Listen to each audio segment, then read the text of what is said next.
Hey, greetings. What's cracking, y'all? Thanks for tuning into my YouTube video. Today's Sunday, November 20th. Goodness. Thanksgiving's later this week. Excited for that. Have family coming in from Chicago, and then my brother Ben's coming down with his family from Glenwood, and Zach will be up. So I know my mother's excited on Friday to have all our boys together and families, and we're gonna have a good meal. And then my dad, he's gonna have me down on Thursday night, so I get a kind of double dip with Thanksgiving this week. I have a busy week at work, just working 3 days, but got to get a ton done. So I wanted to talk about a few albums tonight. But first, in the background, so if you notice that poster behind me, so I mentioned that I've seen the Avett Brothers 31 times. And I like to get a poster from each one of those shows because they're unique, and it's just kind of a little timestamp for me. So the poster behind me, that was from the Iowa City show. Went to that show with a high school buddy. Actually, I knew him since I was like 10 years old. He had never, he had heard of the Avett Brothers, but he had never seen them. So he and I, we road tripped to Iowa City and had a fantastic time. Had a great breakfast the next morning after this show. I think it was called like the Bluebird or Blue Jay. Bluebird, I think. It's an old historic diner in Iowa City. Good coffee, good breakfast. But the poster behind me, so if you notice, it's like 4 bears on a bicycle. So I really like that poster because I was known for RAGBRAI. It's a week-long bicycle ride that they do annually. The newspaper out of Des Moines, they've been putting this on since like the 70s. And people from all over the world come to Iowa to bike and ride across the state of Iowa. So it starts on the western side of Iowa, and you just trek through until you get to the eastern side. So I liked that poster that the artists that night for that show in Iowa City, they kind of brought in that RAGBRAI theme. So the Avett Brothers, obviously my favorite band.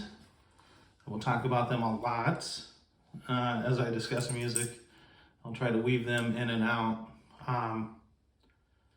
But so my buddy and I went to that show. I'm trying to think some songs that they did that night. My favorite was an older song of theirs called Tear Down the House. If you've not heard that song, give it a listen. It's fantastic. Scott and Seth both sing on that one, and they just really shine. So that's the one and only. So I've seen them 31 times.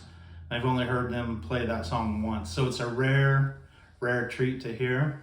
And they brought it to Iowa City that night. They also played a song that I like, titled 10,000 Words.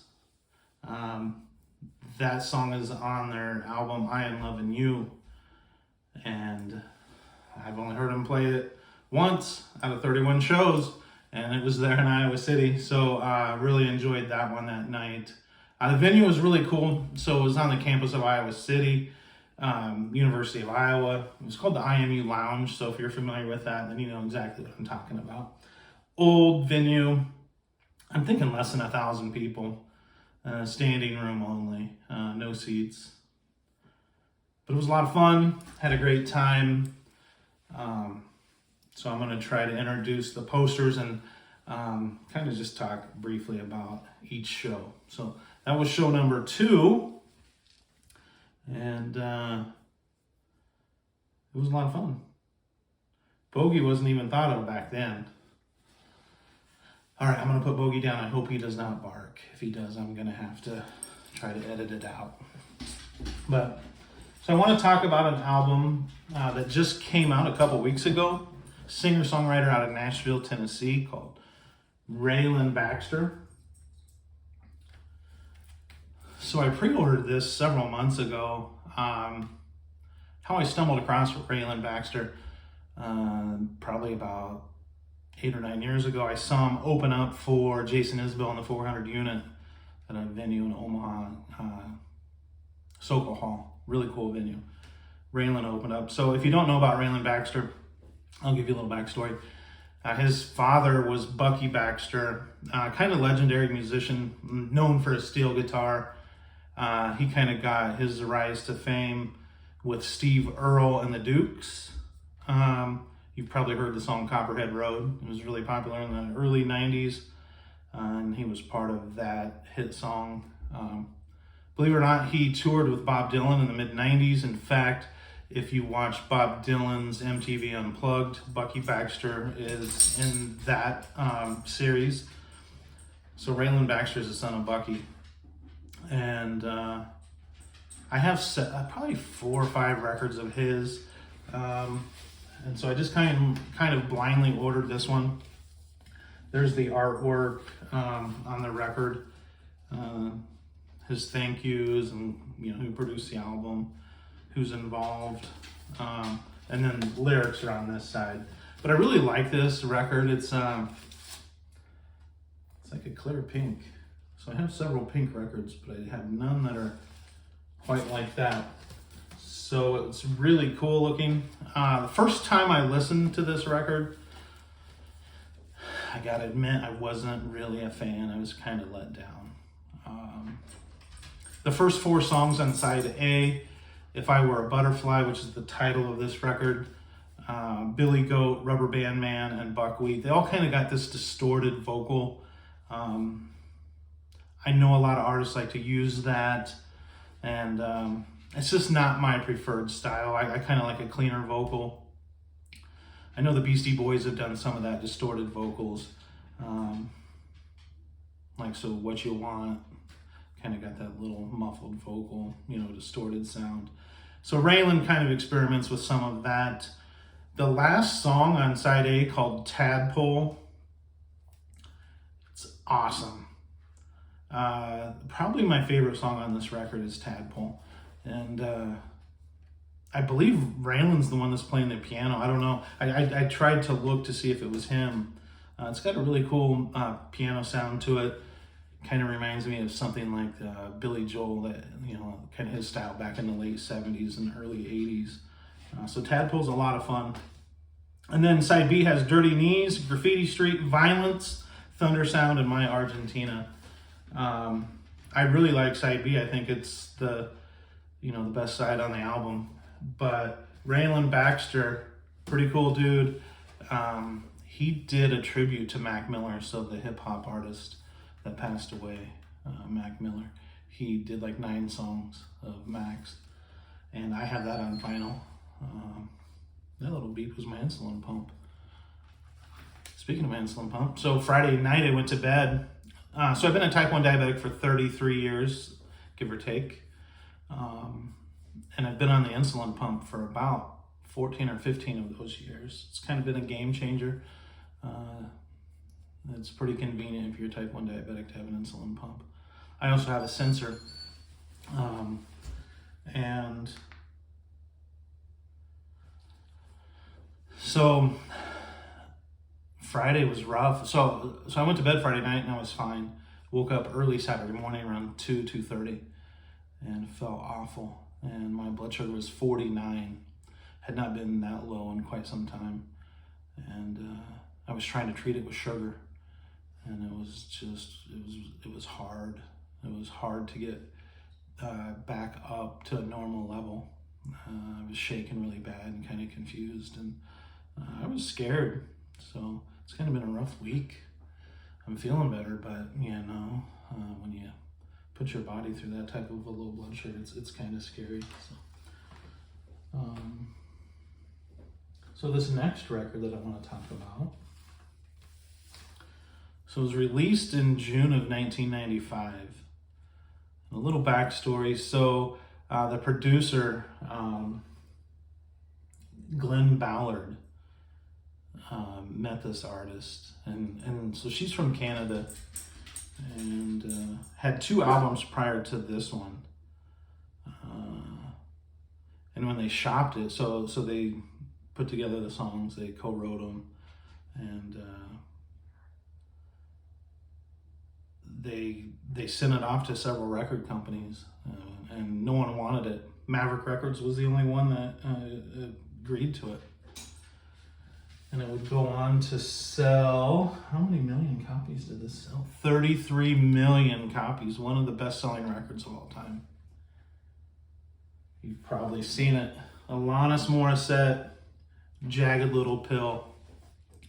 So I've had this record for probably 2 months. I've not opened it.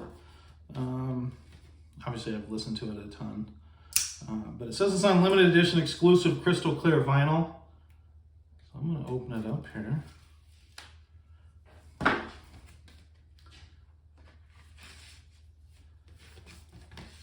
And so it looks like side 1 has some lyrics and then lyrics on side B. But let's take a look at this beauty. Crystal clear. Yes. Yes, yes. Awesome. So there is a total of 12 songs, 6 on each side. And believe it or not, there were 6 singles off of this huge commercial success. So Alanis Morissette from Canada, Ottawa, I believe. And then when she was in her teens, maybe graduate high school, her parents sent her to Toronto and thought that maybe she would get a good start there in Toronto. And she still kind of struggled. So she had released 2 albums prior to Jagged Little Pill. And they were more like pop, I believe. I had not listened to them. But she decided she needed to go to Los Angeles or California. And so that's where she met Glenn Ballard. And they basically co-wrote this album. And they did it in short amount of time. And when they recorded it, they kind of agreed that they were going to do 1 song a day and just sit and lock it down. So they spent like 12 to 16 hours each day and just focusing on 1 song per day. And as a result, 6 of them became huge commercial hits. Radio, just absolutely loved Alanis Morissette. I love Alanis Morissette. I've never seen her in concert, but so her 6 huge hits, All I Really Want, which is the first song on side 1, and then it goes into You Oughta Know, which that's the song that, let me look here.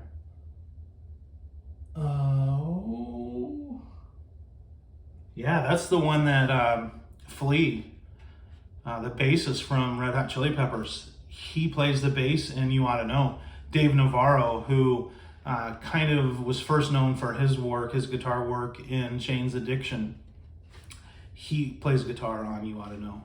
So Dave Navarro was with the Red Hot Chili Peppers back, when this was recorded in the mid-90s. So that's a little tidbit that you may not have known, that Flea and Dave Navarro both participated in You Oughta Know. 3rd song is Perfect. Song 4 is Hand in My Pocket. That's a really catchy pop song. The lyrics are really, really cool, good vibe. Alanis has this really powerful voice. Also really, really good at playing the harmonica. So several of these songs, you will hear the harmonica, and that is Alanis Morissette playing that. But Hand in My Pocket, a huge radio hit to this day. I mean, if you released it today, it would be a huge hit, I believe.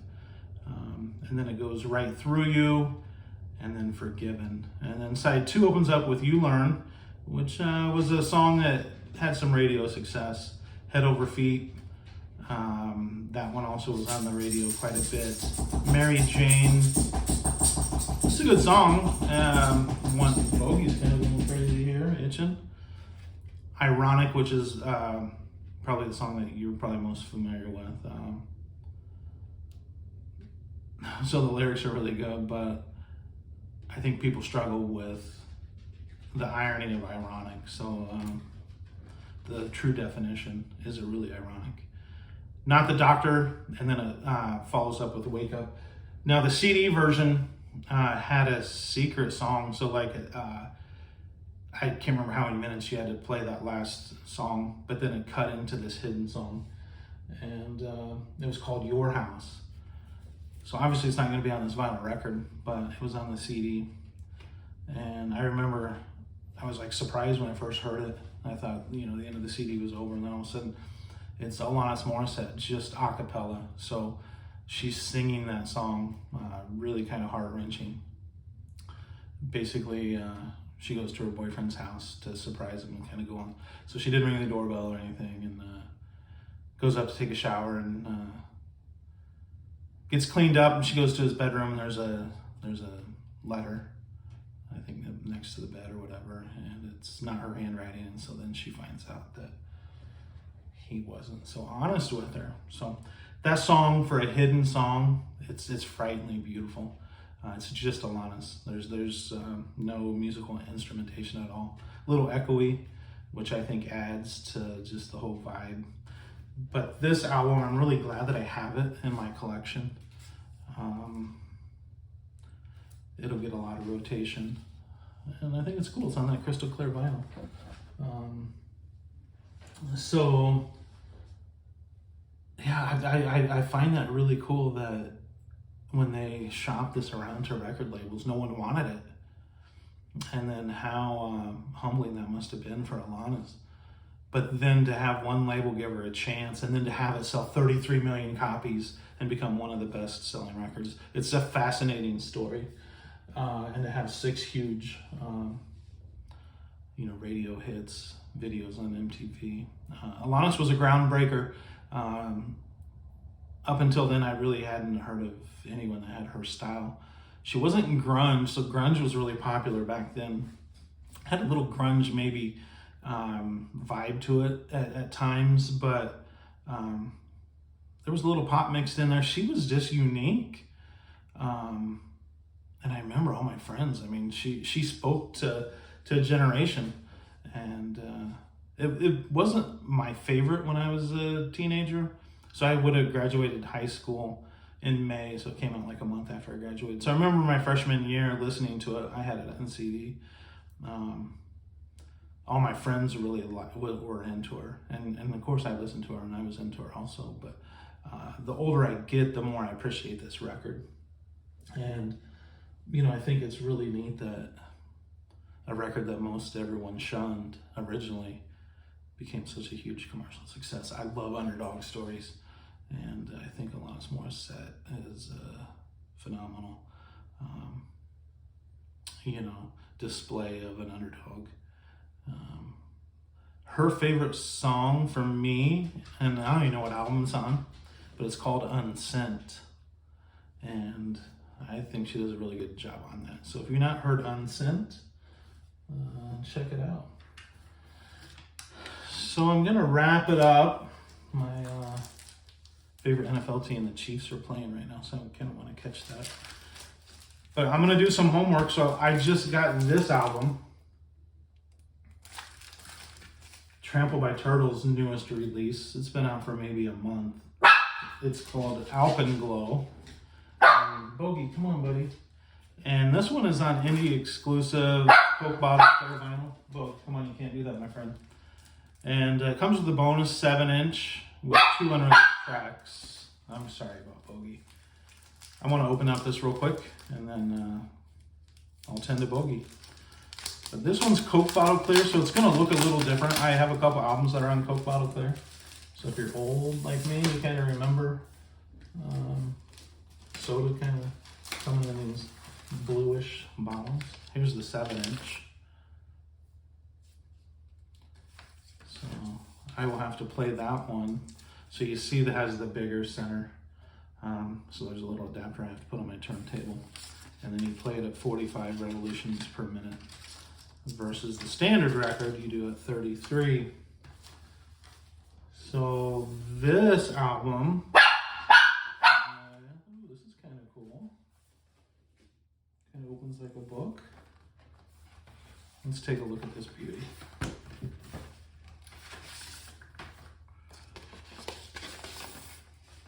So obviously it's clear, but it's not like Alanis crystal clear. But Trampled by Turtles, that's my next assignment. I'm going to listen to this.